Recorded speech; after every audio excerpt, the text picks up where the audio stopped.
பார்த்து கொண்டிருப்பது 24 நியூஸ் தமிழ். பாலக்காடு கோட்டத்தில் உள்ள பொள்ளாச்சி ரயில் நிலையத்தை சேலம் அல்லது மதுரை கோட்டத்துடன் இணைக்க வேண்டும். பாராளுமன்ற உறுப்பினர் ஈஸ்வரசாமி வேண்டுகோள். பொள்ளாச்சி பாராளுமன்ற தேர்தலில் திமுக சார்பில் போட்டியிட்டு வெற்றி பெற்ற ஈஸ்வரசாமி வாக்களித்த மக்களுக்கு பகுதி வாரியாக சென்று நன்றி தெரிவித்து வருகிறார்.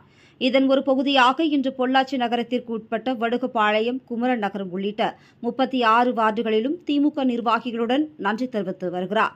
அப்போது செய்தியாளர்களுக்கு அளித்த பேட்டியின் போது, வடுகபாளையம் பகுதியில் பல ஆண்டுகளாக பொதுமக்கள் பயன்படுத்தி வந்த ரயில்வே கேட் மூடப்பட்டுள்ளதால் பொதுமக்கள் பல்வேறு சிரமங்களுக்கு உள்ளாகி வருகின்றனர். எனவே ரயில்வே கேட்டை மீண்டும் திறக்க வேண்டும் என்று மத்திய அமைச்சரிடம் வலியுறுத்தியுள்ளதாகவும், மேலும் பொள்ளாச்சி மிகப்பெரிய தொழில் நகரம், தென் மாவட்டங்களுக்கு அதிக வணிக போக்குவரத்து நடைபெற்று வருகிறது. தற்போது பாலக்காடு கோட்டத்துடன் இருப்பதால் பல்வேறு சிரமங்களுக்கு உள்ளாகி வருகின்றனர்.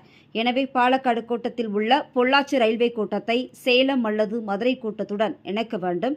மேலும் கோவையில் இருந்து சென்னை வரை இயங்கக்கூடிய சேரணி எக்ஸ்பிரஸ் ரயிலை பொள்ளாச்சி வரை நீட்டிக்க வேண்டும் என்று நாடாளுமன்றத்தில் வலியுறுத்தியுள்ளதாக தெரிவித்தார்.